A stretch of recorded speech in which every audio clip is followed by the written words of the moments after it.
The number of times I wanted to text like, oh, this meeting could have been an email, I'd be rich. I think B2B websites are just too complicated for a Gen Z. I think that needs to stop. Product marketing happens to be one kind of field where we generally say everything that the light touches is your job responsibility. Mental health issues can come by being obsessed with likes, being obsessed with followers, saying, why does this person have this? Why do I not have this?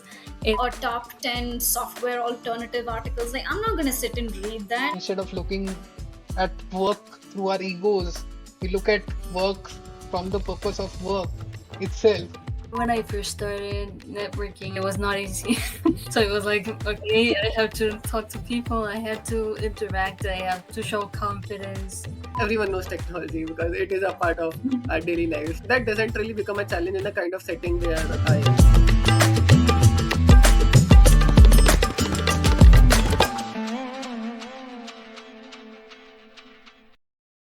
Hi all, Vivi is here. If you're wondering like what kind of channel you just bumped into, you can watch the welcome video, so I don't really want to spend time on that. I will put that video into the introduction part. We have another topic to talk about, which is the very first episode of the Gen Z series. It's called Marketing Through Gen Z Eyes.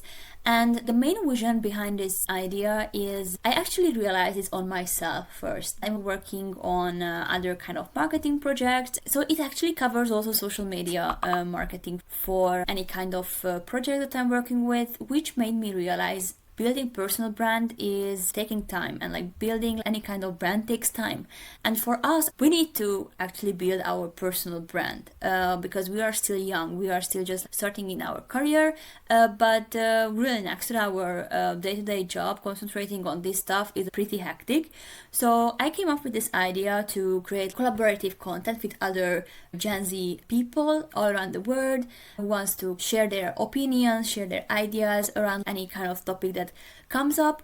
I sat together with 4 amazing youngers who volunteered to actually join me on a conversation on a topic how Gen Z are acting in a team, what kind of signals are we giving, and maybe these kind of signals are pursued in a other way by other kind of generations. So we were debunking this topic, and I brought you the result and like the interesting conversation. Subscribe to the channel if you want to see more content like that. But yeah, let's start. Are you mostly a listener all team calls, or and you're just laying back and listen to the team members talking on a given problem, or you're already jumping in ideas whenever there is a direct call going on? What kind of person are you? Actually, I'm a strong believer in being a listener first and then talking. Especially if you are in a group where experienced people are sitting in, and yes, you are definitely bringing fresh perspective. Right? So if you're pretty much new into the field, or maybe even if you have spent 1 to 2 years, maybe, but the folks who are experienced in that stuff, so you should first listen to them because that will give you an idea that will help contextualize your ideas to the specific industry context where it fits in. I believe to be a good talker, you first need to be a good listener. There are going to be certain topics on which you are pretty much confident. I think at that moment, you could definitely be the first speaker in that cases. You don't have to think about a lot what you are going to say or not. But there are going to be certain instances where you are not very much aware about the topic. So in those instances, you should definitely grasp the information, the point of views of others, and then start to speak. Whenever you're confident, just tell the stuff. But if you are still kind of like feeling unknown to the topic, you can just listen and be a talkative person later, right? Exactly, right. I'm more of an active listener, so to speak. Like, I work with so many amazing folks who have like really good experience in their domains, like be it SEO, be it paid marketing, be it, product marketing.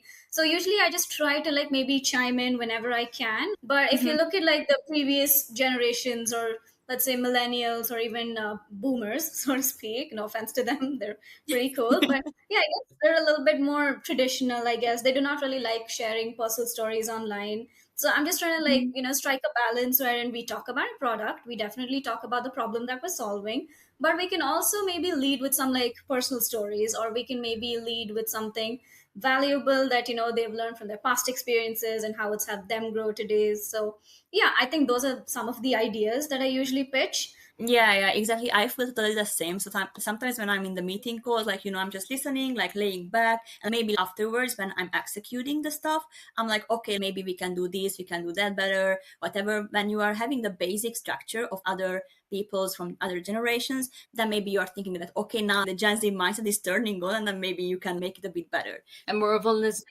and then I'm like, okay, I need to think about this, perhaps investigate or whatever it is that I had to do in order to convey something. For example, when somebody asks, "Do we have questions?" Then I'm the person who starts thinking, and I'm like, I don't really have like a question right now, but I would have a question later on. Like Gen Z is like known as like giving signals kind of generation. There is a team called are you giving any kind of like not negative but like positive body language is really frequent, like for example like when you are talking like doing the same as me with your hand, or like or just like typing something, or like are you just like listening and do nothing, or you are also giving kind of like signals during the meetings?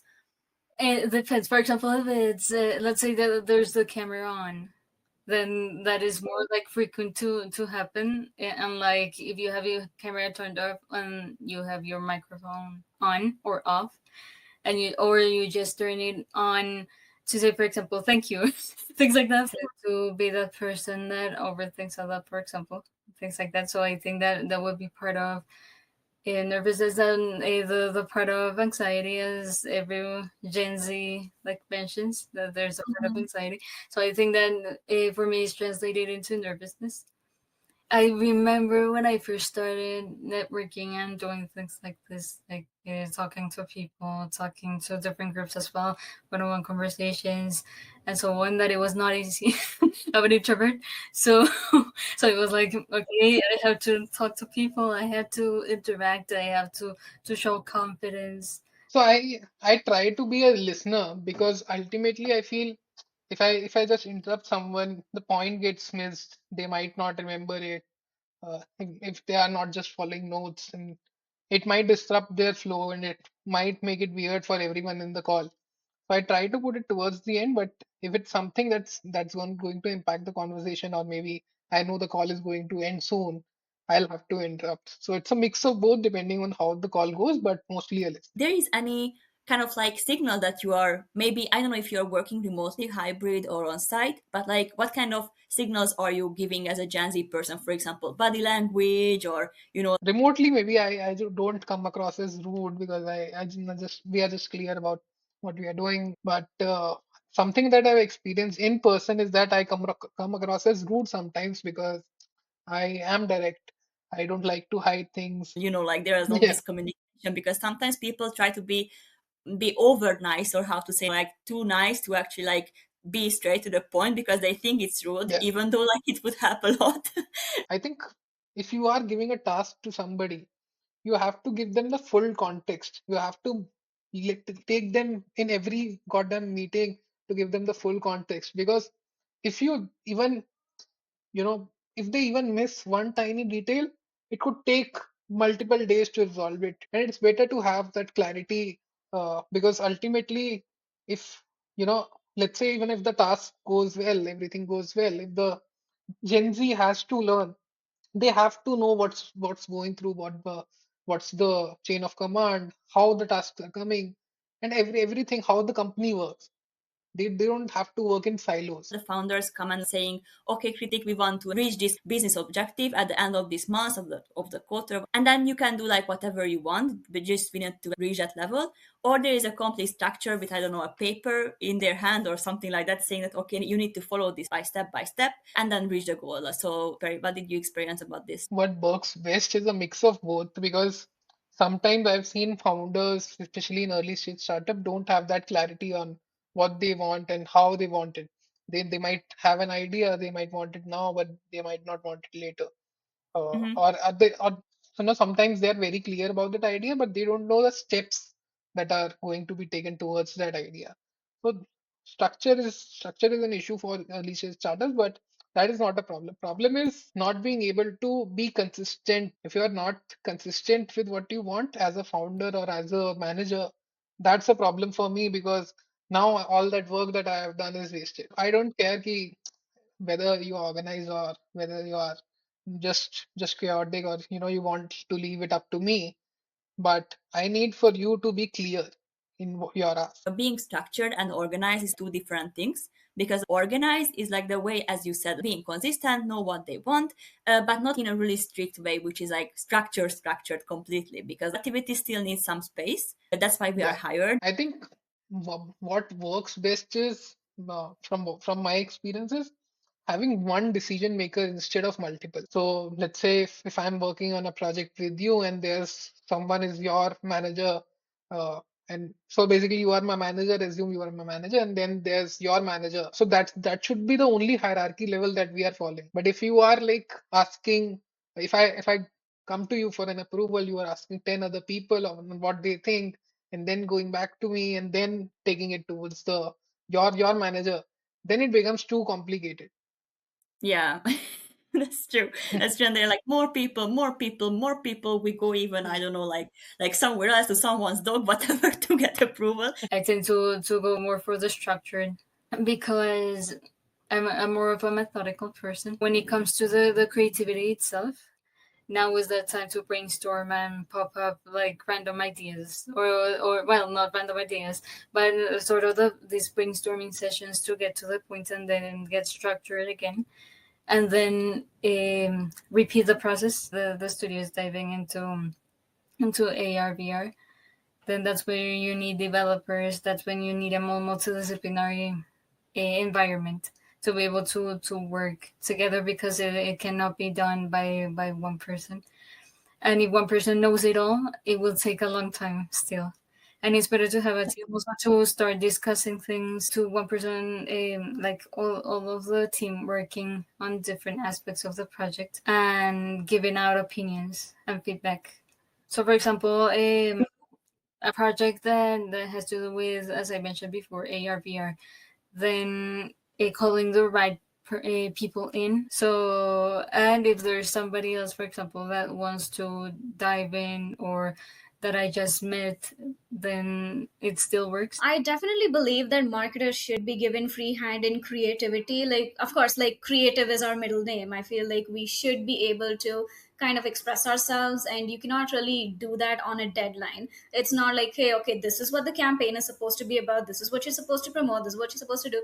It just feels very restrictive. We are like kind of put in a box right now. Like, okay, B2B brands have like become boring. Like, they're straight up mid, if I'm being honest. Like, every company kind of looks the same with the same hero text, with the same copy, with the same content. I feel like you should be able to stand out more often, and I feel like some brands are doing a really great job with this, like TLDB, for instance. Their approach on socials is amazing. I don't think that their social media team has a directive on like, hey, this is the kind of content you have to create about.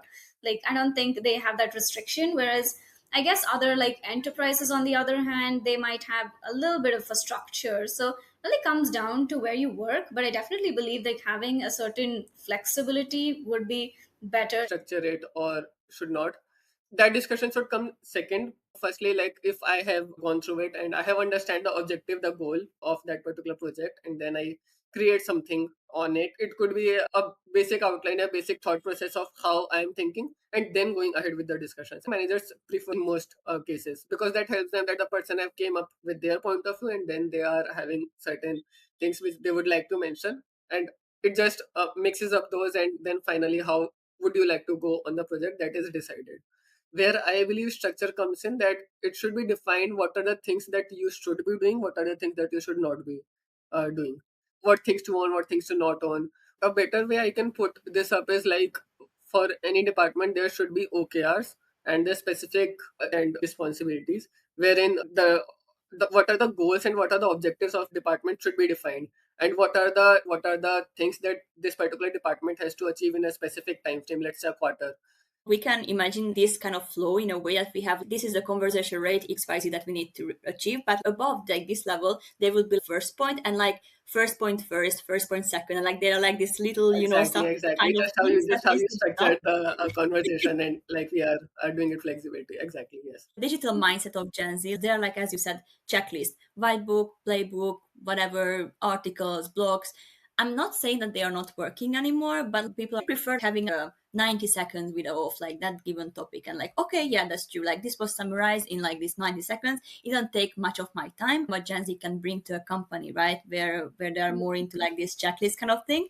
But with our mindset is like the reels, for example, on Instagram, or like shorter kind of content, and even like I would say maybe longer content as well, but video is like Yeah. really work. Gen Z mindset, I feel, is like radically different to like what millennials or even Gen Xers or boomers kind of like think of. One is because I don't know, I guess like we're open to exploring more. Like if I see recently there's this trend of like Reddit marketing, which is, I mean, I guess it's a tricky balance because nobody wants to be marketed to on Reddit, but on the other hand, it's also like a gold mine because that's where you get like the most genuine, fresh reviews of something. I mean, the number of times I've just Googled like fat loss tips, Reddit, because I just know that Reddit will give me the real answer instead of maybe like WebMD telling me like some 10 other tips that probably don't work. Like I get like Exactly. it's more real there. So I feel like Gen Z can definitely bring in new avenues. Like maybe if you're building a product that exclusively targets Gen Z, definitely the conventional approach of like writing articles isn't the way to go. It's not like or top 10 software alternative articles. Like I'm not going to sit and read that. I think I just want like a quick summary of it. Gen Z is more of like an instant gratification kind of thing because we prefer like, okay, we need it right now, we need the right answer right away, and we don't really like spend time to actually read like a 3,000 word ebook or like a white paper or like a buying guide. But I guess a lot of people, like a lot of the previous generations still do. And I guess the main reason is because there's so many stakeholders involved in the decision. Like I think if Gen Z was running the show, like definitely like the sales cycle wouldn't be as long. And given that Gen Z hate meetings, I feel like we'll wrap it up very quickly. The number of times I wanted to text like, oh, this meeting could have been an email, I'd be rich. Let me give you a story. I was working on a meme marketing campaign, and then somehow it turned into an influencer marketing campaign of sorts because the millennials in the team didn't want it. They were not digital first. They didn't have an idea of what was going on. But we hired a meme marketing agency for that because I was running it and meme marketing agency was already on board. They were like, okay, let them do the influencer marketing. And that campaign ended up into it's called khichdi, which is a mix of a lot of pulses and vegetables. So it is a dish we make. So it ended up like a mix of multiple things and didn't give a result. And then again, like we go Yeah. back to the second question, there are like so many decision makers, and there is no one says like, okay, let's give a shot to Ritik and like his idea, right? If you give it a shot, the chances of it harming your company are very less, and the chances of it benefiting your company are very high because anytime you can just delete it if you don't like it. I have a thing with social media: like it or hate it. This thing that is really difficult to explain. There's of course a part of content creation. Like there's a different sorts of social media. Social media in this case is more like for portraying when it's service based, especially with creativity. In at least for the studio, it doesn't work because you need a stronger approach. A stronger approach. I mean, having this discovery call, you talk with that person one-on-one, even if it's virtual or if it's on site, then sending over a proposal and then continuing that conversation. There's this toxic behavior too. There's some things that are banned, other things that should be banned but are not banned, and there's things that are banned that shouldn't be banned. Things like that. So there's this ethical thing that like clashes with social media. There's of course content creators. Content creators depend on social media, but they should also look for other ways to earn this income because social media is not going to stay forever. AI is a tool. It's not the outcome itself, it's a tool. It was not created by a machine for something else. So I feel like what's threatening, so there's a different uses that have been done in the which are good and bad. For example, within the art aspect, art or creativity as a whole, there's this huge problem that I've seen especially on Facebook. And I'm like, okay, this is an AI image, but if somebody to say, ah, this is an AI image, it doesn't happen that often. So people get misguided, they're misinformed from what's happening. So, for example, this I recently saw one which was like supposedly a kid that did something like with bottles and things like that, like a piece of art. that was all created in AI, and then they put up a story, it gets millions of likes, and then people start commenting beautiful. That's the bad use of AI, apart from stealing, scamming, and all of this in a digital space, but not only in digital space, because it's transforming also into the physical one. How should I use AI in the creativity process? Let's say for brainstorming is a great tool if you're just stuck and you're like, no, I don't have any ideas. When we look at Gen Z, we know how to use Snapchat, how to leverage Instagram, and but they are very much aware on Facebook and Instagram. So I think these kind of gaps are pretty much filled with conversation. It doesn't become a challenge that in communication that yes, if I'm expressing any opinion on a digital tool or so, they are not able to get it. And I think it is also a function of the industry which you are operating in. So let's say I'm operating in a B2B SaaS company. So everyone knows technology because it is a part of our daily lives. We have been using softwares since long time. That doesn't really become a challenge in the kind of setting where I am, and particularly for the kind of tools which is somewhat a generation specific. Like my generation is more adept to Instagram and Snapchat, but they are more adept to Facebook and Instagram. So by conversation, all those things get sorted out. So not much challenge on this aspect. I feel like millennials are like, at least like around my area, they are more into Facebook and not really Instagram, even though it's Meta, right? Like we talk about like both of the platforms under one space.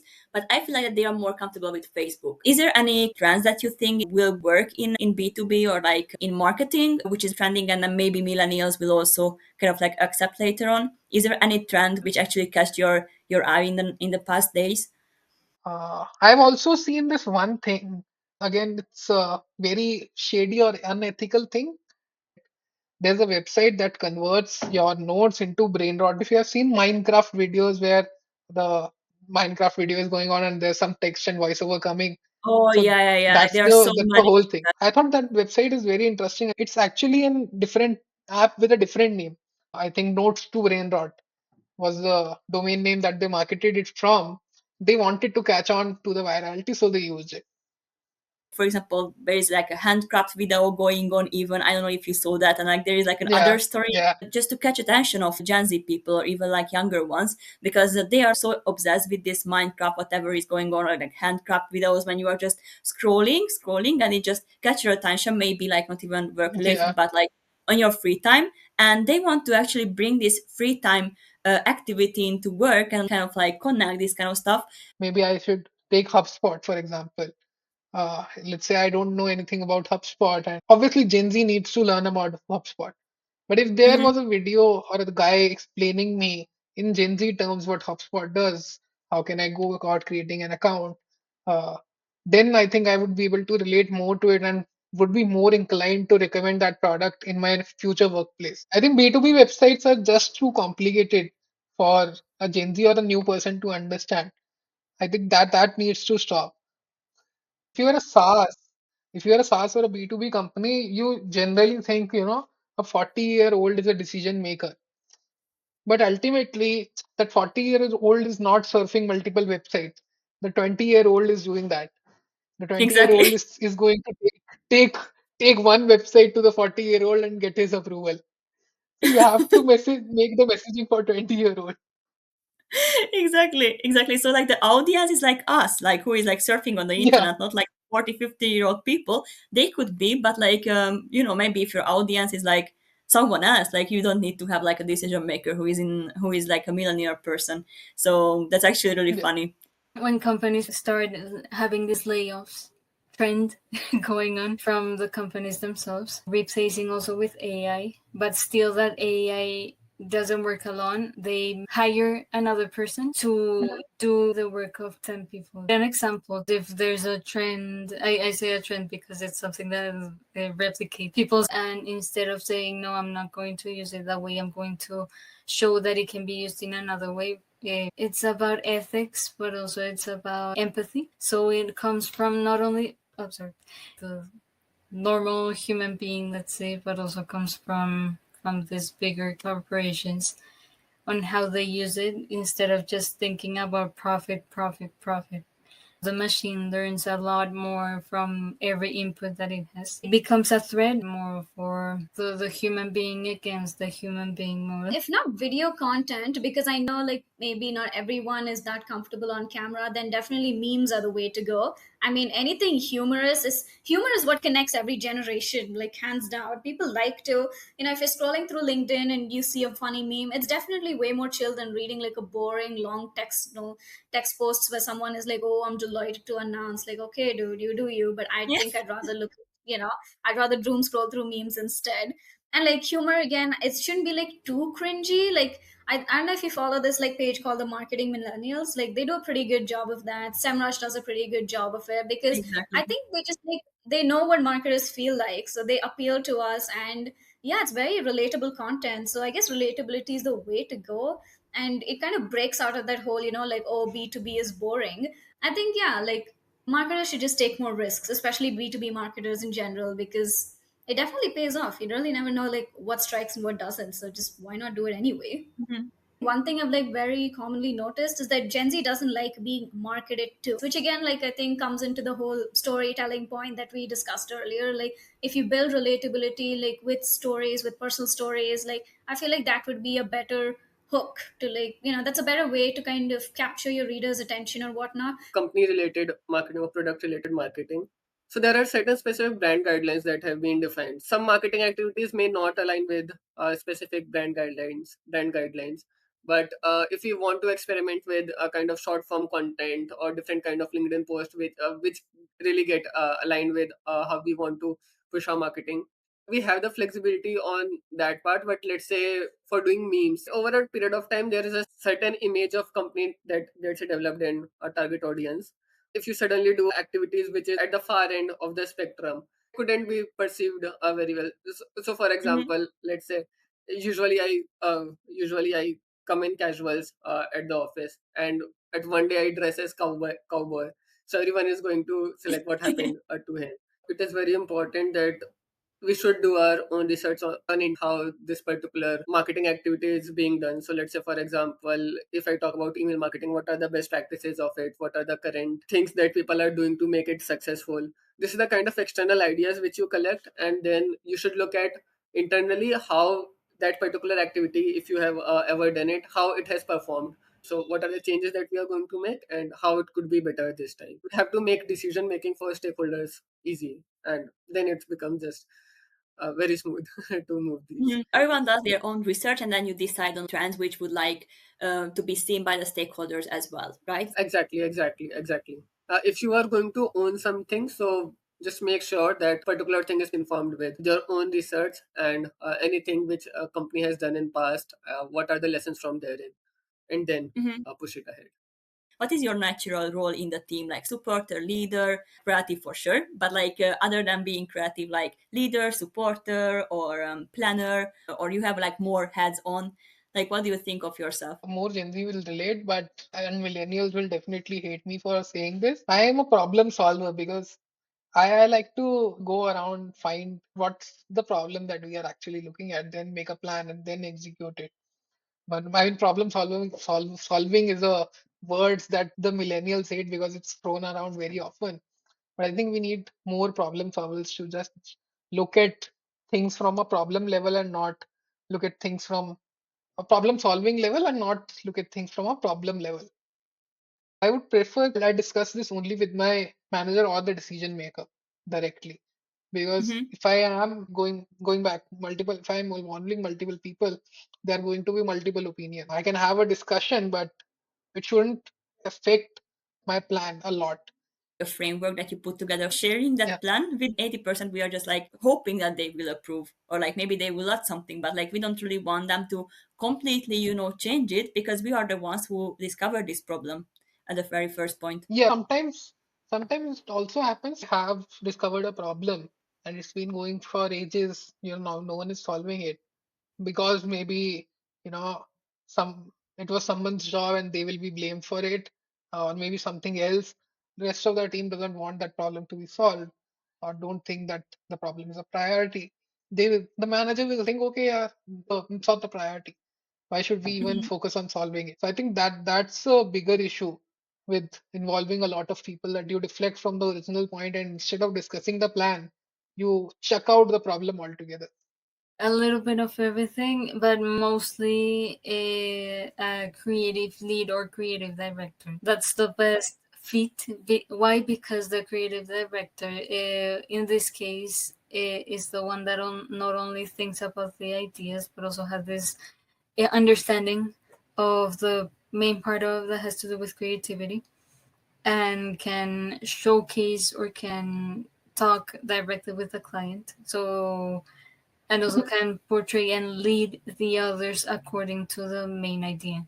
I'm the currently sole product marketer over here at Quantify. We are going to hire a bunch more.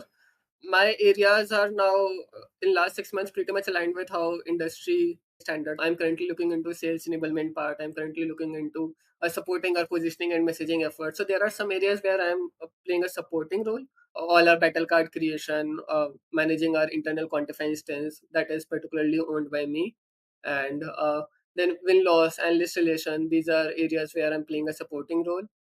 Being just like a kind of like full stack in a role, I feel like it's really hard. Like you can do for some months just to kind of like, like gain experience, but like just doing for a long term, I think it's really hard. Especially as a young person as you, because like you are young, like we are young, right? Like it's good to gain experience, but after some months you can be really overwhelmed all of the stuff that are going on. So yeah, actually, product marketing happens to be one kind of field where we generally say everything that the light touches is your job responsibility. Pretty much what product marketing should own, what it shouldn't own is now clearly defined in the industry. So if I have to talk about my current responsibilities, it aligns with what product marketing should do. I'm a mix of like a supporter and a creator. Let's say maybe I get to work with the product marketing team to maybe create a one pager or like update website copy or something like that. Like, of course, I'll be like, I need you to guide me to understand how to go about it. But I'll also like kind of want to create my own ideas. Like, hey, can we ditch this and can we do this entirely? Like, sometimes I like to have like ideas open, especially like with respect to social media, 100% a creator. I mean, I guess, yeah, it's definitely like because it's something that, you have your digital footprint on there, you kind of want to remain memorable. I do welcome ideas from others, but it's like I have the final say. I wish I could do that with articles. I wish I could, like, just once in my life, I want to write like a SaaS article, which is all like, y'all, here's the tea on B2B sales tools, let's fucking go, something like that. I want to just go completely unhinged and write my content. But of course, like, that doesn't align with tonality and whatever. So I guess there I kind of have to support what the company does, what their branding is, etc. But otherwise, yeah, I like to create. Yeah, I guess I might do that maybe one day when I build my own business. It's like, I don't know, I'd maybe have some very casual branding across my website. I'd probably use Gen Z terms like yapping or tea spilling or, Oh yeah. whatever the common Gen Z terminology is these days. Like, the slang is funny. I kind of like it. The numbers are low key mid. That's it. That's all I wrote. And the rest of my team was so confused. They're like, what is mid? I'm like, bro, like, Google it. As we wrap up today's episode, let's reflect on the key insights about how Gen Z behaves in teams and navigates their roles. It's clear that listening remains a cornerstone of collaboration for Gen Z, whether as a way to grasp content or as a step toward contributing fresh ideas within the team call. Many prefer a balanced approach, active listening while chiming in when confident or necessary, showing an adaptability that resonates in diverse team settings. As far as the second question, it was about structure versus flexibility, framework, and teamwork. Gen Z thrives with clarity but not rigid rules. They appreciate having an autonomy to explore creative solutions while maintaining alignment with broader goals. A recurring theme was the importance of concise communication, especially in a digital-first environment where instant access to information is expected and efficiency in meetings is valued. Finally, the digital mindset of Gen stands out. As for the other question, they bring innovative thinking, preferring short, impactful content over lengthy formats, and they are quick to adopt and advocate for tools that make processes more efficient. This generation doesn't shy away from challenging norms, especially in marketing, where relatability and experimentation are defining engagement strategies. They are driven by relatability and authenticity, favoring storytelling and humor over traditional corporate tones in their contributions to both work and marketing. So whether as listeners, contributors or creators, Gen Z is shaping teamwork and communication in ways that emphasize clarity, efficiency and creativity. Gen Z's natural roles in teams often span multiple heads, creative leads, problem solvers and supporters mostly. They seek to balance their individuality with team collaboration and ensuring their ideas are heard while respecting diverse perspectives. Thanks for tuning in, and we hope this gives you a deeper understanding of how G is redefining the way we work together, and see you in the next episode.